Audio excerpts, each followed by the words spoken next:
Bon dia, doncs la convocatòria és per presentar-vos una iniciativa que hem presentat, després farem un comentari també en relació a la Junta de Portaveus, crec que pot anar una mica també tot lligat. La moció que hem presentat aquesta setmana, que és una moció en defensa de les institucions de Catalunya, és la moció subsegüent a la interpel·lació que varen formular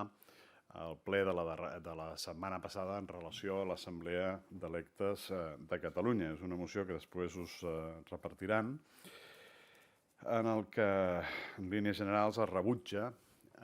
i el que pretén és que el Parlament rebutgi l'aparença de legalitat i de representativitat que tenen aquests òrgans parapolítics com són el Consell de la República i l'Assemblea d'Electes, i al mateix temps instar el president de la Generalitat i el govern de la Generalitat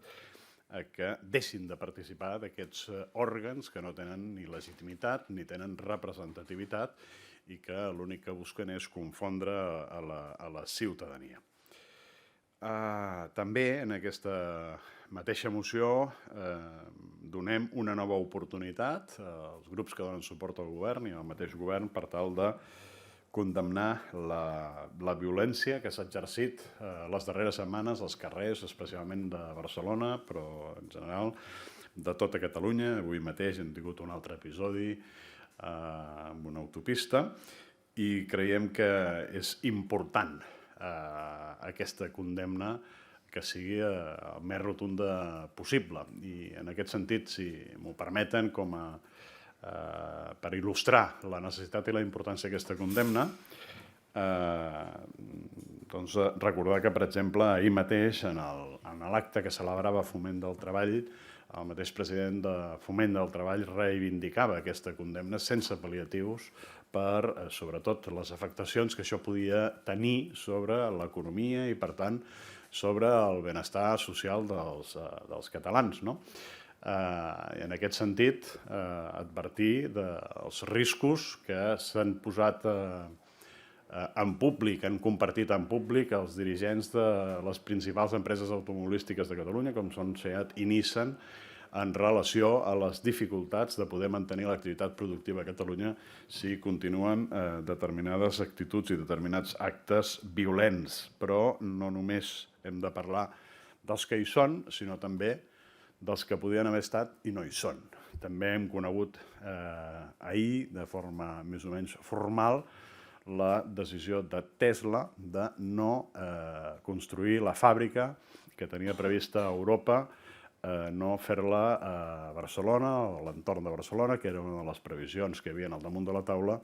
i apostar per fer-ho a Berlín. I l'element que ha passat per no triar Barcelona, per no triar Catalunya per aquesta fàbrica, és precisament la inestabilitat política que consideren que hi ha i els disturbis que consideren que hi ha. Per tant, crec que és important remarcar una vegada més aquesta nova oportunitat que se'ls donen als grups que donen suport al govern, sobretot, i al propi govern, de condemnar els actes de violència de forma rotunda.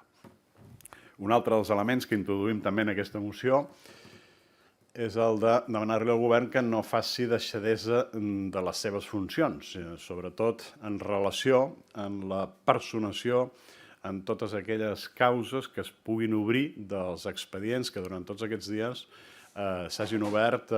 per alteracions de l'ordre públic o per agressions. Hem conegut la voluntat del govern de no personar-se en aquestes causes i el que creiem que és imprescindible és que el govern, de forma més contundent possible, defensi la majoria de ciutadans de Catalunya que tenen ganes de viure en pau i tranquil·litat i que no els agraden les alteracions de l'ordre públic i no els agraden que es cremin carrers i no agraden totes aquestes agressions. I finalment, també en aquesta moció, el que fem és una crida al president de la Generalitat, una crida al propi govern, però una crida també al president del Parlament que evitin desmerèixer les institucions que representen amb determinades declaracions públiques impròpies dels seus propis càrrecs i que el que fan és donar un descrèdit molt alt a les institucions. I per això els he titulat aquesta moció com una moció en defensa de les institucions de Catalunya, perquè pensem que moltes de les coses que estan passant dia rere dia no beneficien en res al conjunt de les institucions de Catalunya. Un altre element que volia comentar amb vostès és en relació a la Junta de Portaveus, que acaba de tenir lloc ara mateix, en què s'ha fixat l'ordre del dia per al proper ple i en el que podem veure un reflexe del que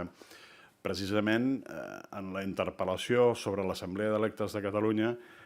debatíem en el mateix ple del Parlament amb la consellera de la Presidència, que és que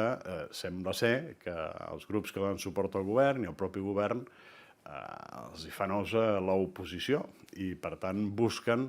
àmbits en els quals poder debatre sense tenir veus de l'oposició. Bé, en l'ordre del dia del ple, tot i que hi havia possibilitats d'incloure tant propostes del govern, propostes dels grups que donen suport al govern, però també propostes dels grups de l'oposició, han decidit que en aquest ple l'oposició no té iniciativa legislativa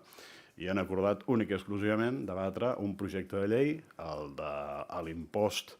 del diòxid de carboni als vehicles i la proposició de llei dels grups que donen suport al govern de ports que ambdós estan en tràmit. Han decidit també incorporar la proposta de resolució, no sé quin títol donar-li, ells van dir del desafiament, no sé si és molt pretensiós o no aquest títol, però aquesta és la proposta que ells han decidit incorporar. I en canvi han desestimat poder debatre una proposició de llei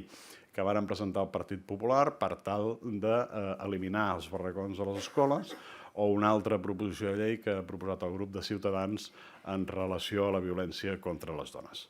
I és precisament amb aquesta proposició de llei que el nostre grup fins i tot ha demanat retirar la petició que havíem fet d'incorporar la nostra per tal que es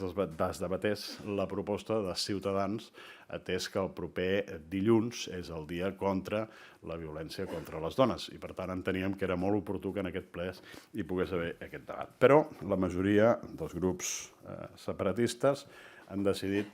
com els deia, que en aquest ple l'oposició no tingués iniciativa legislativa. Dit això, estic a la vostra disposició.